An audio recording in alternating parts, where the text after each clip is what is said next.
maalinta faraxalka adduunka ayaa maanta si weyn looga xusay magaalada Buuraha xarunta gobolka Togdheer iyadoo munaasabad arrintaasi lagu maamuusay in lagu qabtay iskuulka 20 November ee magaalada Buuraha ama loo yaqaan qasabka munaasabadan oo ay ka soo qayb galeen mas'uuliyiin sarsare oo ka tirsan Maalla isla markaasna ay kamid ahaayeen gudoomiyaha waxbarashada ee gobolka Togdheer Cabdi Axmed Saciid iyo waliba saraakiil sarsare oo ka tirsan hay'adda Carpet oo iyadu soo qaban qaabisay maalinta faraxalka adduunka. munaasabadan ayaa waxaa lagu soo bandhigay riwaayado ka turjumaya ilaalinta nadaafadda iyo waliba fayadhowrka taasi oo ay dadka ku wacyi gelinayeen in la ilaaliyo nadaafadda isla markaasna ay tahay mid muhiimada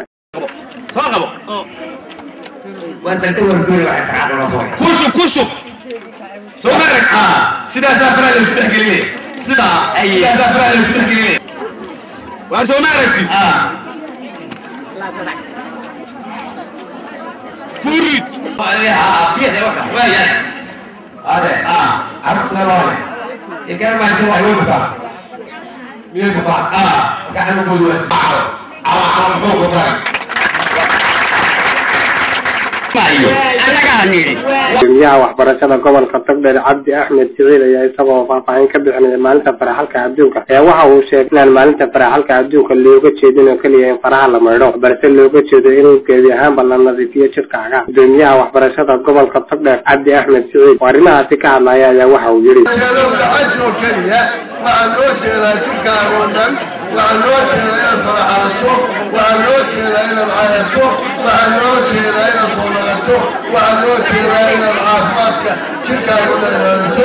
لكن لما جعلت هاي ليش أمهم سنة لما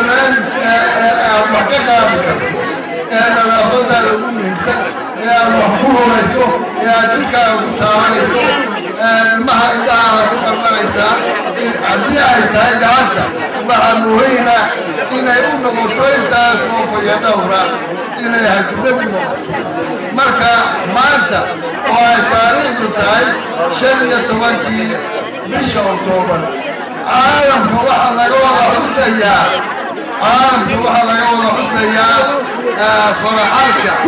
faraxalka adduunka ayaa laga wada xusayaa. sidoo kalena jilayaasha aadka uga caanka magaalada Buuraha ee loo yaqaan Jawaan iyo Sawraan ayaa iyaguna waxay halkaasi ku soo bandhigeen riwaayado ay dadku intooda badan u degtaagayeen isla markaasna ay la dhaceen kuwaasi oo ku saabsanaa ilaalinta iyo fayadhowrka deegaanka. sarkaal sare oo ka tirsan hay'adda Carpet oo isaguna halkaasi ka hadlaya waxa uu ku dheeraaday sida ay maalintan u leedahay ahmiyadda isla markaasna ay hay'adda Carpet isku hawlayso inay horumariso nadaafadda gobolka. waa markii labaad ee laga xuso magaalada Buuraha xarunta gobolka Togdheer maalinta faraxalka adduunka iyadoo ay bayii hore markii laga xusay ay ku soo beegmeen xilli ay daacuun ka jireen gobolka Togdheer kuwaasi oo ka dilaacay degmooyin ka tirsan gobolkaasi. balse xusuusidda maalintan ayaa waxay haatan ku soo eegaysaa xilli fayadhowrka dalku uu haatan meel fiican marayo lama kana madaxweynaha jamhuuriyadda Soomaaliland oo ku dhawaaqay maalinta nadaafadda adduunka. Baleedan Sahal Jaamac shabakada wararka ee